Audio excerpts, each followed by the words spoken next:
First Rodeo Radio, where the race begins. The homies have reached the starting gate, and they're off. Welcome to another episode of First Rodeo Radio. Today we are joined by none other than Bret Middleton. How's it going, Bret? Good, Matt. Good. Appreciate you jumping on here. I believe you found us through social media, I want to say. I did. Yeah. I can't remember if it was Facebook or Instagram, probably. Yeah. Yeah, we're usually more active on Instagram than Facebook. But yeah, Bret joined First Rodeo Racing this year, so First Racing for the 2026 group. Bret's been awesome. He's gotten more family and friends involved, and I think he's got a very unique viewpoint of horse ownership, and I think it's going to be a really fun conversation to kind of understand how Bret's building out his own stable over there and kind of highlighting the opportunities that are afforded to everybody in terms of, access to the best in horse racing and kind of all the fun that comes with it. So, Bret, I usually like to start with all right, you're in the back of an Uber. You just left Keeneland. You had a great time. The Uber driver kind of gets into things like, okay, like where'd you kind of grow up and how'd you get into horse racing? What would you respond to the Uber driver for that question? It's funny you say that. Before I get into that, the last time I was at Keeneland, I happened to get in a deep conversation with the Uber driver. And we were talking about how his wife loved Vacoma fillies, and I happened to have one, and we were talking about that. But that's a cool way to lead in and brought back a short memory from Keeneland there. So anyway, thanks for having me on, Matt. I appreciate it and always enjoy the conversation with you and the interaction. I grew up on a farm in West Central Indiana, born and raised there, and my dad had a full-time job in town, and he got to know a gentleman, and consequently our entire family became great friends. And they had some standard breds and did some harness racing. And they retired their mare and took her to stud, and she got bred. And we would board that mare down on our farm. And so that was kind of my first experience, was boarding that mare, and she was just out playing with the cows, and we'd go out and check on her, and the family would come down, and we'd have a great time. So move forward a little bit. My great aunt and great uncle had a retired racehorse. They had a racehorse, and so got to know that through working on his farm, and my dad was pretty close to that horse growing up and stuff. So those were my first two experiences.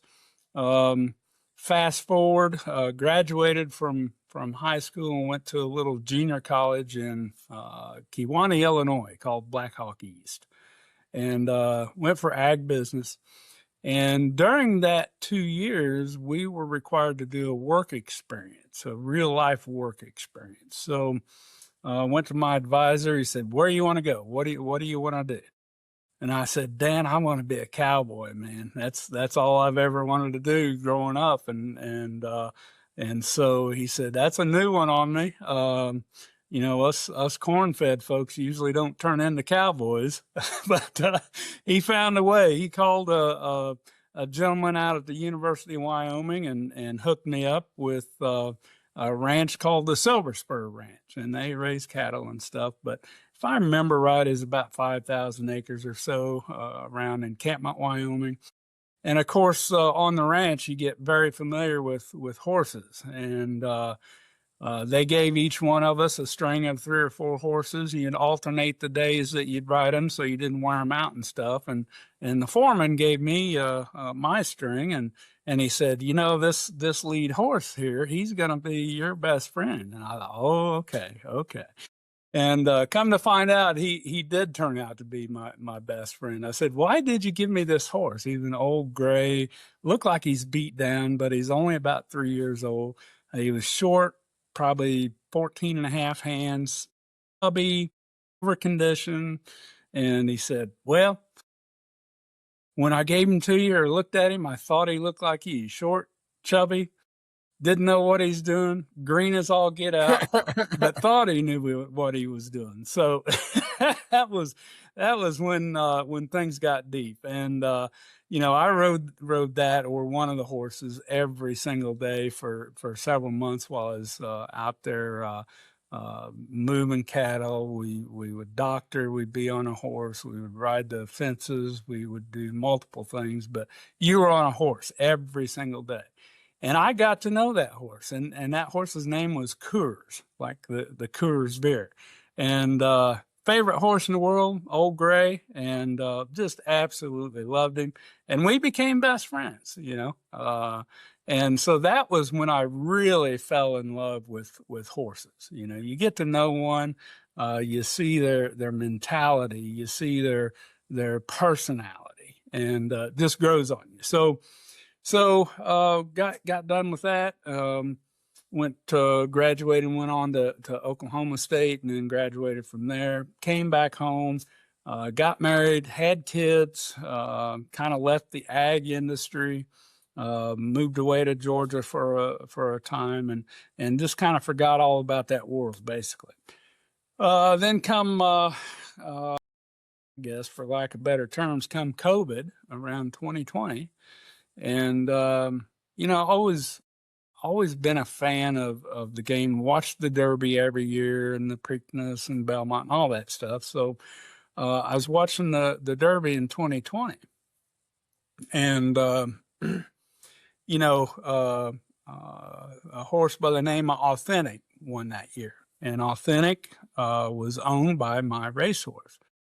So on TV, all these people going out to the middle of the track, and they were taking these the picture of all these owners, and the commentators on TV were talking about it, talking about my racehorse and my micro share ownership and how you could get in the business for, $100 plus or minus, somewhere between there. And that just fascinated me. Just absolutely fascinated me. How can just the average person take $100 and own a horse? How do you own a horse for $100? So I did a little research. We were in COVID. A lot of things happened. I kind of forgot about it. I had my son had graduated and kind of going off on his own. My daughter was in high school. We got her through high school, and she left and went to University of Alabama. And then, a few years later, I was watching the Derby again. This would have been 2004, and watched the Derby again, and that was the year Mystic Dan won. It was almost a three-way tie. Sierra Leone, and I can't remember, Forever Young. Forever Young, yeah. Yeah. So just, had my heart beating watching that race, and then I became a fan of Kenny McPeeks at that time because of all the interviews they did with him and things like that. So anyway, in the back of my head, I was thinking, gosh, what was the name of that micro share ownership company? And it popped in my head, my racehorse.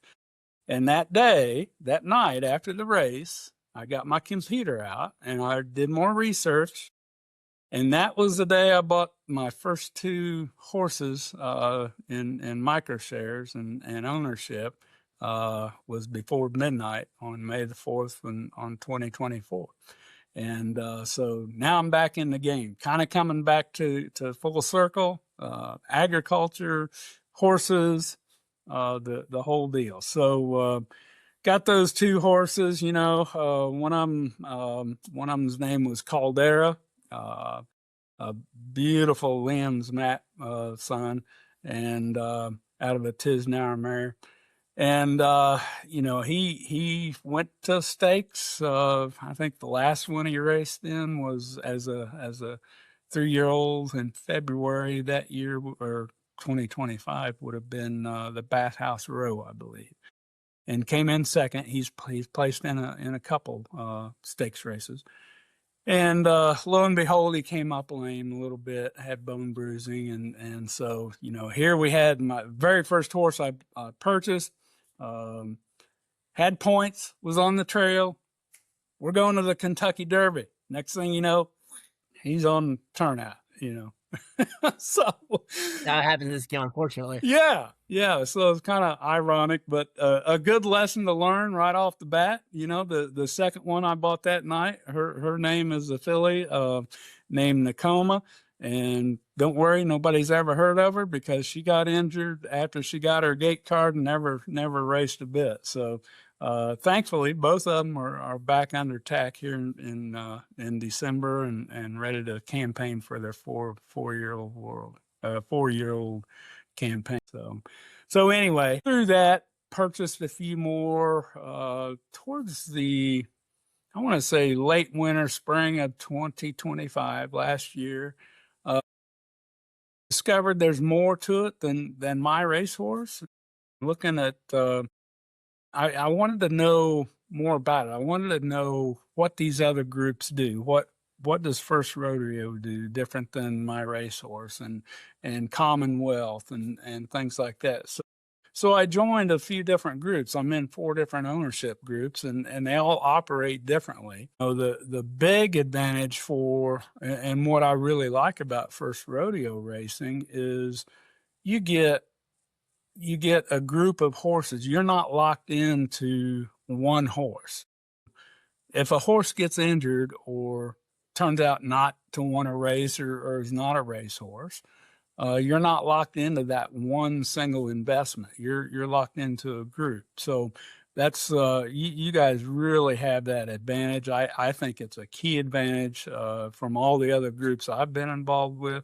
I'm involved with little homebred group that we've got 3 or 4 homebreds that only race in Ohio.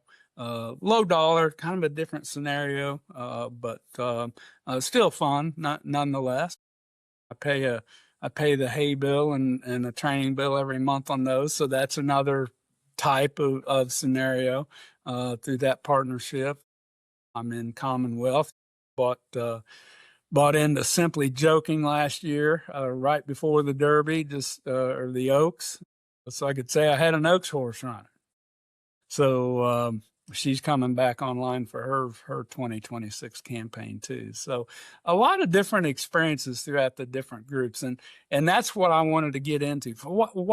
What is right for me? What do I want? And quite frankly, at the time, I didn't know, and I'm not sure I still know exactly what I want. But through these experiences, it's becoming quite clear that I want to be in touch. I want to be able to see, touch, feel behind the scenes. I'm not a big gambler. And the reason is I suck at it. I very seldom win, So I like everything else about it, I want to know what kind of hay they're feeding. I want to know what they're doing in the morning. I want to know, the routine, how they get them trained up, why they cycle them, and all the other stuff that goes on behind the scenes. And I would rather be back in the barn than out there on the track, to be honest with you. So that's kind of me personally, and I get more of that through. Already have experienced that through you and First Rodeo Racing. I believe you guys have put together a beautiful scenario. You're very open, very transparent. We had that experience this summer at Keeneland, and your end of year party was fantastic. Going to the hill and then going behind the scenes, and then went to Churchill the next day, and you took us in the paddock and the winner's circle to watch a few races, and just blows my mind that you can be up close in person. And that was, by the way, at Churchill. It was the first day I ever shook Kenny McPeak's hand, and it was fantastic. So that's kind of some of the differences and why I've joined different groups. I don't know what the future holds. I tell you. One thing, my wife says I need a dispersal. I think I told you that because I've got a few more than what I should have. But I'm I'm getting up there a little bit where I'm looking at retiring one of these days. Now, I don't mean this year or anything, but it's on the horizon, a few years down the road. And what do I want this thing to look like? How do I want it to turn out? And it used to be my retirement plan was I want a hut on the beach in the Caribbean. And now the plan is, I think, is to have a hut on the beach in the Caribbean. But oh, by the way, I'm coming back to Kentucky to pet the horses I own and have my owner's license. So I don't know. Things morph. Everything changes in life, and so that's kind of a full circle deal of where we're at. I really like the first rodeo racing thing, just because you're in a group. You've got the unchallenged and new horses coming online that's training. Then you've got the active ones, and it kind of really balances out, in my opinion. Yeah, fun. And it makes sense. I didn't know the horse's name was Coors, and when we first connected, we talked about your experience there. I think it's second to none. I think that's one thing that I'm constantly thinking through is, okay, how do we introduce more people to, the world of horses, get them up close and personal, because I think that's where the magic happens. But I'm also kind of curious. So you touched on like the end of year party, and part of it was we started our day at Airdrie Stud, and Shannon Castagnola, my mentor, gave us a great tour of the stallion farm. Got to see some foals in the field, and some of the brood mares that are hanging around. And I'm kind of curious, like you saw Airdrie Stud, how did that compare to what the type of horses and the type of environment that you were out there in Wyoming? Well, that's total different terrain, obviously, Yeah. and you're talking quarter horses versus these race horses, these high powered race horses. But when you see the studs like Mage, you allowed me to take a picture with you and Mage, and that blows my mind. That you can get up and close and personal. And I hopped in the car with Shannon, and rode to the other barn with her and chewed on her ear a little bit, asking questions, and just a fantastic personal experience. Being able to be up and close and things like that. Throughout the summer, I kind of did a few other tours on my own. I went to Magdalena Farms, Kenny McPeak's farm, and thoroughly enjoyed that. I went to Resolute to see Puka 24, another my racehorse, 2-year-old. And where else did I go? Airdrie. I went somewhere else. I can't remember, but yeah. So I love that experience. You get, and everybody's so receptive and so open. It boggles my mind. I love it. Yeah, I think that was the most surprising thing when I first started my own journey within horse racing in 2021, was that, it's, you see these people on TV, you start following the sport, and you kind of think, okay, it's like, I grew up a big Yankee fan, a very, very big Derek Jeter fan, like, had his fat head on my wall, wore number 2 in the baseball field. And I knew even at a young age that it was very unlikely that I'd ever meet Derek Jeter.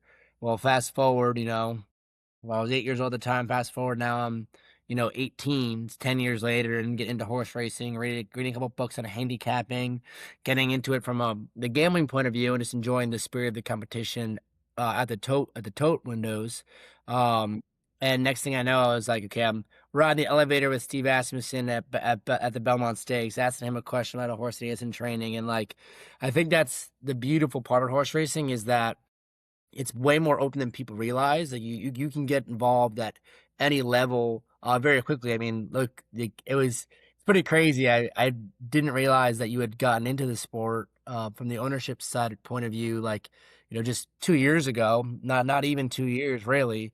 And, the amount of experiences that you've gone through and knowledge you've gained about the game is very impressive. And I know not everyone's going to be as, diving in head first and, as much of a sponge as you are, but I think it just kind of is a testament to the ability to get access to this stuff and the ability to enjoy everything it has to offer. And it's funny because, you know, I'm reading through the book Lexington right now that, you know, Brett Jones, actually the owner of Airdrie Stud, loaned to me his copy, and I've taken like 6-7 months to finish reading it, but I'm almost there now, and it's pretty crazy to see. Okay, in the past, it was very much a sport of, okay, the families of the Vanderbilts and, like, you know, all these big name owners were the only people that were really enjoying it from, you know, the ownership point of view, and, you know, people would come at it from a gambling point of view, and, you know, you might have the $2 win better that feels like, you know, he feels like it's his horse for that race. Well,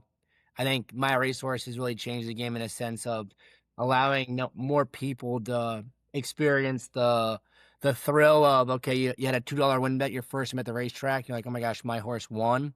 To like, okay, now like your horse is one that you've followed through his entire career up to the races, and you get invested in these horses. You know, they become, you know, a part of your family in a sense. And I think it's just magical, the things that you're able to afford yourself by getting into the game. And I think more people need to be aware of it. I think you've already done a great job forming, you know, a little micro group within our group. So maybe you could touch upon what what you've kind of built yourself, and Yeah. then as well as things that surprised you about the questions that you're getting when you're first introducing people, because that's some of the things that I really like to hear about is the people that are new to the sport. Well, what sort of things are they ask? What sort of things are they thinking through? Yeah. So great question. And by the way, I agree with everything you said, and love to hear your stories too.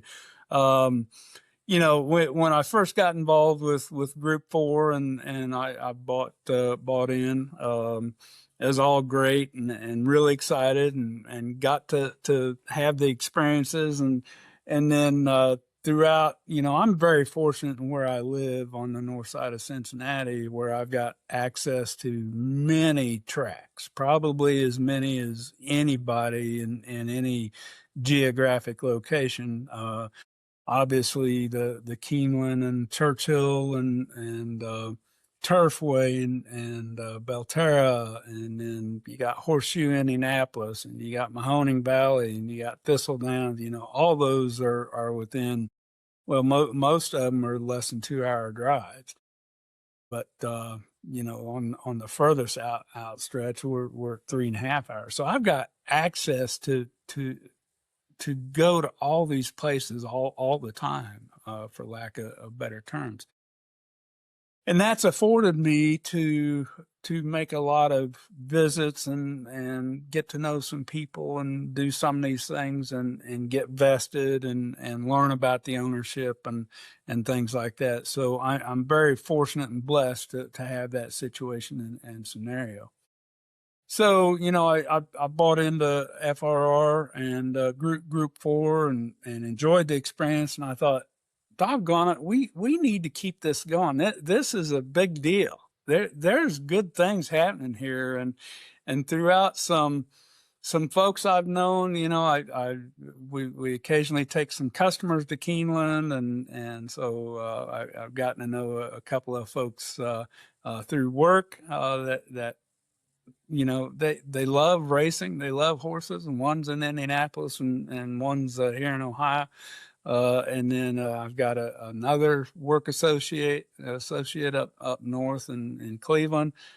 She was interested. She was always a trail rider and a pleasure horse kind of person, and she leases a horse but doesn't know racing. And we were talking. I said, what do you think about racehorses? And she goes, God, that's really cool and really interesting. So I keep her informed of my stories, and she goes, God, how do I do that? You know, but I don't have the money to buy a share, you know. And then, of course, you know, our graduate from University of Kentucky, she was interested, but obviously, you know, not obviously, but a lot of young people in college don't have money to buy a share in a racehorse. So I got to thinking in my head, man, this would be really cool if we put a group of people together on a share or two. Originally, it was just a share, and we all throw in 50, $100, whatever you can afford, and you get a percentage and what have you. Kind of unofficial, you know. You don't have to go do all sign the papers and all that, and we'll just kind of do it behind the scenes, and that's what we did, and it grew a little bit, the amount of people, and then I thought, man, this would be a great Christmas gift for my dad. And my dad and his partner, they go to Texas every year and winter over, but my dad's a huge reader. He loves to read periodicals, magazines. He's been going to Cheyenne Rodeo for, my God, 30, probably close to 40 years every year. He travels, he's retired, and you know, he loves, and he loved Busy Gal, the horse that he grew up with on my great uncle and the aunt's farm. And I thought this would be really cool to give him a portion of a share. And so, and his partner and his partner Nancy, she's the tech one. You know, she has the phone. Dad doesn't have a phone. He's got the old push button and the old analog, and but she's got the tech. So I gave him a portion of our shares for Christmas. And oh my gosh, the smile, the you know, you could just see this is really cool. And I created ownership certificates for him. I created an owner's manual, you know, just putting stuff in that Dad, I printed it out so Dad could read it. I framed the pictures of all 4 horses at that time. Well, 270, he'd already been claimed. I'm sorry, Iron Sharpens Iron had already been claimed for us. But when I first thought of this, he was in the group, you know. So I had the 4 horses. I printed out their pictures. I printed 4 pictures out for her house and 4 for Dad's, and then made little 5x7s that they can carry to Texas with them when they go down south, and a whole all kinds of stuff that Dad can read down there in Texas and stuff like that. So it just brought us closer, gave us something else, something new to talk about and discuss. And then the other partners in it, you know, they all seem to be engaged. They're thinking about it. I keep them. I created a Facebook group just for us, our own. We call it the Penny Short of Broke Racing Stables. Got a kick out of that. Had a little contest to name our little group. Just it's fun. And what we've done is we've brought 1, 2, 3, 4, 5, 6 people into the ownership group that otherwise never would have gone out and done this on their own. But we kind of, we're giving them a little taste of ownership and education and connection. You know, it's more about the connection. And so, you know, I think we talked about this, you know, local here, we have Jeff Ruby Stake Days coming up here in March for the Jeff Ruby Stakes. 100 points for the Derby Trail. So it's a pretty big day sometimes. And so we have a table. We've got a table. I don't know how many are going to buy in, but we've got a table. And, you know, it's going to give, and we'll have other opportunities throughout the year where we can get together as a small group. But that's kind of the gist of it is bringing people in, having fun. You don't have to have a lot of money. It's just, you know, something we informally put together. And here we are, you know. So yeah, and then I get a nail on the head there in terms of kind of why I love it so much. And there's so many reasons, but one of the biggest ones is the connection that you make both with old friends as well as new friends. Like, we didn't know each other 4 or 5 months ago. We just met naturally through horse racing, and it's a reason to stay connected with, you know, your family, longtime friends, like the number of college buddies that I wouldn't have seen otherwise, like old fraternity brothers that, you know, there's one, Tyler Grippo, who was like, you know, we've been friends in college, we're in the same fraternity, but without horse racing, I kind of doubt I would run into him. Right. You know, again, in life, I've run into him 2 or 3 times since, you know, Belmont Stakes, like he was in Louisville for Iron Sharpens Iron race, actually, because Clemson was playing. at Louisville that day, which is the stars aligning for sure. But I think more than anything, it's about the connection. I think the more digital we get, there's all these studies coming out about how social media is ruining people's brains. People are not getting that, belly to belly connection, talking to each other. And I think horse racing is such a great opportunity to connect you with your old friends, connect you with new friends, as well as connect you to nature too. I think even though, Churchill Downs is in the middle of the city, but you go into the backside and you kind of feel like you go back in time a little bit, just because I feel like there's something about the horse that brings you back in time a little bit, as well as like you're connecting with, Mother Nature there. And there's the Winston Churchill quote, there's something about the outside of the horse that's good for the inside of the man. And I actually believe that. So really big kudos to you for, getting more people involved, growing the game, because that's really what we're all about. Like we're about just educating, kind of forming a community for people. And that's really, really all we're about. But on that same line, I gotta give you 2 book recommendations. While you were talking, I kind of jotted it down. So you say your father's a big reader. I would definitely recommend Lexington. That's a great book about the history of horse racing, all the way back in the Civil War era. I'm in the last part of the book. A bit long, but it's a very, very, very well put together. Great storytelling. Very, very cool story. The Lacombe Stakes is coming up. Lacombe versus Lexington is a very famous match race that happened down there in New Orleans. So very, very cool history there, as well as I think Wild Ride. It's the story of Allie Dollar, kind of all that went into him, and there was a big stallion and kind of what all happened there and the mystery behind it. That's another really, really good story. I don't know what sort of books your father likes, but those are 2 big horse racing centric books that I would highly recommend. I appreciate that. I'm sure he will. That sounds very interesting. I might get them myself. So yeah. So yeah. So I think like one thing that I've like noted and really enjoyed about you is just like your enthusiasm for the sport, and you kind of carrying that torch and bringing more people in. I think horse racing is fun in a sense that I think there's a lot of people. It's both a pro and a con. I think there's so many different stakeholders that the rope gets pulled a bunch of different ways.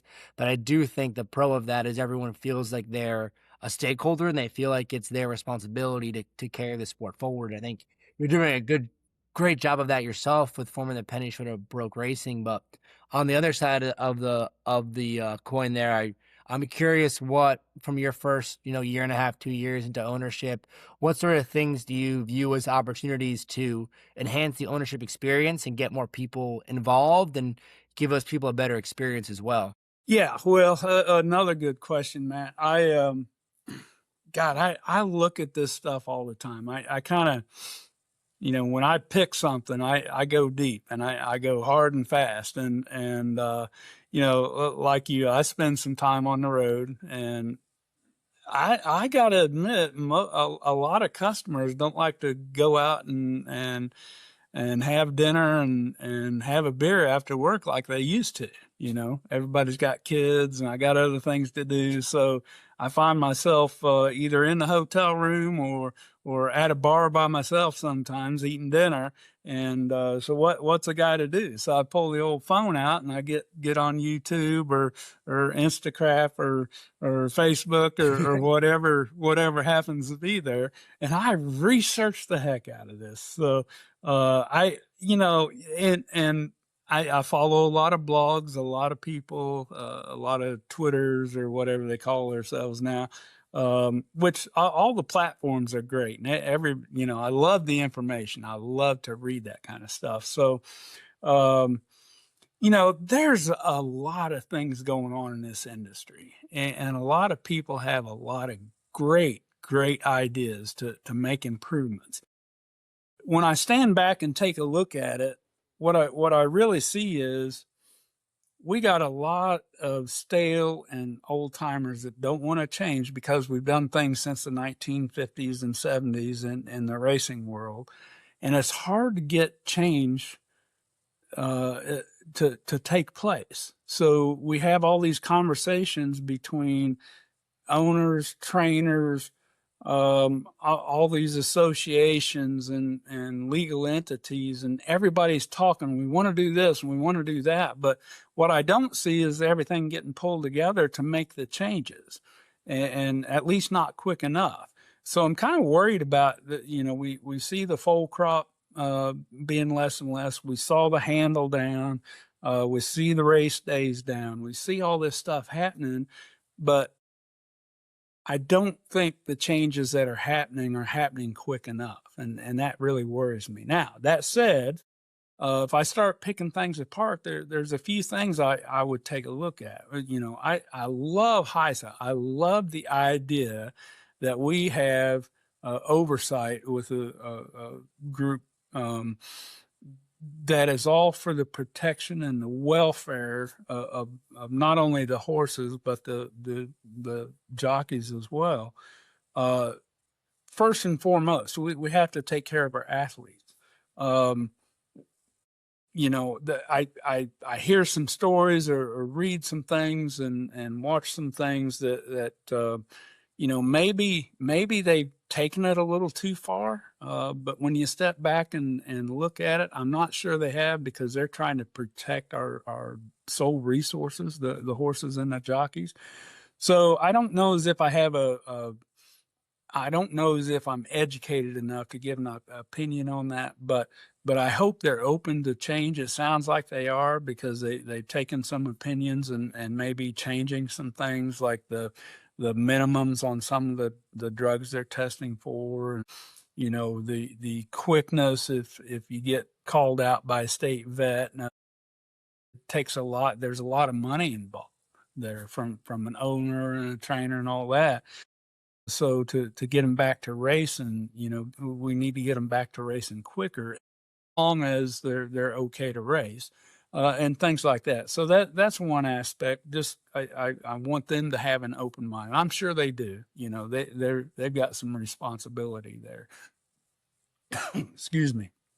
The other thing, or another thing, is we need to find different ways for the gamblers to get involved.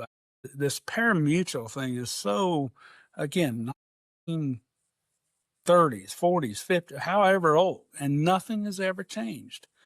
So why are we not betting on jockeys? Why aren't we not betting on colors? Why aren't we not odd even? Why are we not betting on who's ahead at quarter pole or half pole, or different distances? Or why are we not betting on what's the time going to be at the half pole? There's so many different things you can do, and we're in a technological era now that we have the ability to do all that. And look at the rest of the sports. They bet on everything under the sun, everything. And guess what? They love it. They eat it up. So, not necessarily for me, but the people who enjoy that, and that draws them to the sport. Let's open it up. Let's get that stuff rolling, because if you don't, we're not going to get some of the younger generation in here that enjoys that aspect of it. So I think there needs, and again, you got, every state is different and ruled by a different organization. There's no general umbrella or oversight to pull all this stuff together. And that, I don't want anybody, like, I don't want big government, but I think an entity that could pull all this stuff together may help get all that rolled. And that's what HISA, I think, is, in a sense, is that it brought all those, at least from the regulatory side of view of things, under the purview of HISA. Yeah. So I think that helped. I think I'm with you too on, like, the less government the better, but there's certain spots where you kind of want government to remain involved. And there's actually a Lexington book, I keep bringing it up because it's top of mind, but it talked about how, I think it might have been different spot I saw this, but it talked about how in the 1800s, like, tobacco became a big export within the U.S., and Virginia really cashed in on that because they had a state ordinance where they would come in and inspect the tobacco to make sure it was of high quality before it was exported. So then it kind of vetted the bad stuff out. So Virginia became known for high quality tobacco when things were getting exported to different countries. And I think it's in a sense the same thing here where you don't want to overstep it. I think less government the better, but there are certain guardrails you want where you want your product to be, as high of quality as possible. And I think what's happening now in horse racing, I think it's, like I said, there's a lot of different stakeholders pulling up different directions, and they're not. I think you kind of summed it up pretty well there in terms of things are a little stale. And one thing I always challenge myself to do is, to remain in a beginner's mindset, no matter how deep into a subject I am. I'm similar to you, where I dive pretty deep. I get pretty deep, but I think it's important to remind yourself to remain with that beginner's mindset, because there's the beginner's mindset. I think there's so much bliss and, like, ignorance is bliss is the saying. So that, like, blissful, like, first time energy, as well as fresh ideas, like not being tied to the doing things because this is how you're used to it. This is how you make your money. This is how you do your thing. Like, sometimes thinking more from the terms of, okay, what would I say if I was first starting off with this problem? I think would go a long way in horse racing. Yeah, I agree wholeheartedly. Gosh, what's the guy's name that owns Resolute? John Stewart. Stewart. Yeah, one time he said, "Why in the hell do we train horses at 5:00 in the morning or 4:00?" He said, "There's no reason in modern day to do that. It's just because we've been doing it forever." He said, "It's ridiculous." And come to, after doing more research, there is some reasoning behind it because of track schedules and then making sure the track's ready at noon or 1:00 for racing. But in general, he's right. Open up our minds and think outside the box a little bit. Something else I thought about here a couple days ago is, why do we only have the Triple Crown as a series or a circuit? Why did we not have multiple? And I know each state, because of the state breds, they always have their little internal state things and rewards for racing within the state on the state breds. But why is there not something else? And I know Breeders' Cup could be considered something like that. But there should be more. You should be able to follow through a series, or look at NASCAR and look at multiple sports that have something like that. Why is there not a draft? Why is there not a racehorse draft? For the Derby at least, if nothing else, or maybe throughout the year. Other than we have the Eclipse awards, but those aren't point based for the most part. That's whoever votes, and whatever they think. So there's multiple other ways we could do it. Other changes that I really think about my experience going to the track. How do you get families involved? What's that younger generation? And by younger, I mean kids. How do you get a family of 4 to the racetrack? Well, right now you don't, because they get bored as hell, Well, yeah, I think there's some tracks that do a good job, some tracks that don't. But I think it's one thing that horse racing can highlight is, like, you want to go to, a baseball game, even a minor league baseball game. You're probably spending $100 a head easily. We can go to the racetrack. A lot of them have, like, fairly affordable, like, food and beverage options.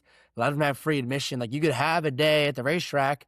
Instead of $400 at the minor league stadium, you can go to the racetrack for $100 and you'd be there twice as long. But I think you're right in the sense that racetracks don't do enough to attract those people and to give them things to do. Yeah. I know, like, there are some tracks, like I know Monmouth Park growing up, they would do a pretty good job of, they would have, like, pony rides in one area. They would have, like, certain little attractions for families. So I think that's crucial too.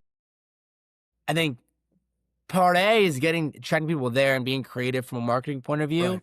Part B is, giving people a reason to come back, giving them a good experience while they're there. Mm-hmm. And then part C is, we're very digital online, like species now, capturing people, like, through the entire life cycle. Once you kind of create a fan, they're going to contribute to the business of horse racing for years and years and years. And the series thing is something that the third brought up in the last podcast, which I think is a great idea, just giving some people to follow. And on the like draft side of things, I know there's some podcasts I listen to. Blinkers Off. I don't know if you've ever listened to that from the racing dudes. Mhm. They do like a Derby fantasy draft. Why isn't, an entity like the Jockey Club or some of these powers that be, looking into what it would look like if they created an app that created these fantasy lineups for horses on the Derby trail? I think it's kind of a no-brainer in my opinion, because I think like NFL wise, like people can name majority of the players that are on offense because they may draft them every year for their office fantasy pool. And I think the explosion in contests is kind of shows there's definitely an appetite for those head to head competitions that are outside the normal pool of racing. Yeah. So that's another great idea too. Yeah, and believe me, none of my ideas are original. I'm not that smart. It's pulling from the podcast. You're a lot smarter than you were so credit for. That's what everybody else has said, that I just try to soak. So, Yeah. So anyway, there's a lot of room for improvement, and there's a lot of people that are looking for things to do. So Yeah. 100%. And like on that note, like I think we kind of answered it, but if you had to window it down to one thing, my magic wand question, if you can only change one thing, but you have unlimited money, you have 100% buy-in from everybody to improve the sport of horse racing, what would you do? Oh man, I don't. Gotta do something. Yeah. There's a magic wand in your hand. You only got one wish. You got to use it. Yeah, the name of the game is to get people involved and associated with it, whether it's online or not, but preferably at the track. To me, you don't fall in love with the sport unless you're at the track. So if I had a magic wand, I would create an experience, a reason to go to the track, whether you're 3 years old or 93 years old, and have something for everybody for that for the entire day. And whether that means a gaming room for the teenagers, or a cornhole for the 30-year-olds out off the side, or a picnic area for families, and the petting farm out on turn one, whatever the case, create an experience that is just phenomenal for almost anybody. And I know that's easier said than done, but that's the magic wand in my opinion. No, I love that. I think you kind of touched on it before in terms of, being very grateful the fact that you live so close to so many tracks. And I think that's the scary part too of, you see the contraction of racing, you see racetracks closing, and you don't create fans like of horse racing purely through online. I think that the fan, because like the casual gets captured on track, like when they're physically there.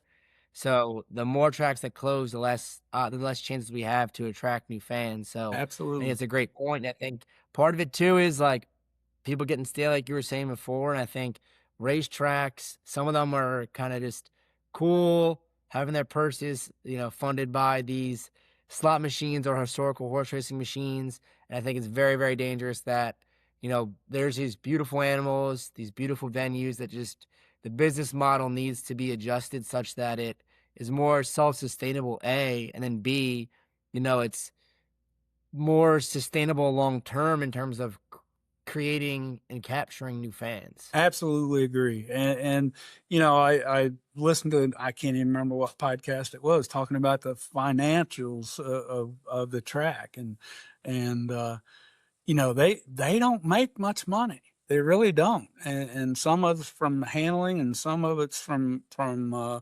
subsidizing, but the margins are thin. So how are you going to increase your margins? Well, you got to get more people there. You got to get more participation, so.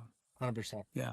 I think that's probably a good spot to end, unless you have any more stories to tell, or we could hop right into. Well, we got to save some for the next round, don't we? Yeah, it's fair. It's very fair. It's very fair. All right, let's get into some rapid fire questions then, if you're ready. I'm ready. So everything should be either a one word answer or like a one phrase answer. I'll call it. Knows if there is such a thing, Matt. All right, you're good. All right, your favorite horse of all time. Oh, yeah, there isn't. This isn't one word. So I next one. love, if we talk a long time ago, I love Seabiscuit, an underdog. He was conformationally a horror story. Never should have done what he did, but Seabiscuit, all-time underdog.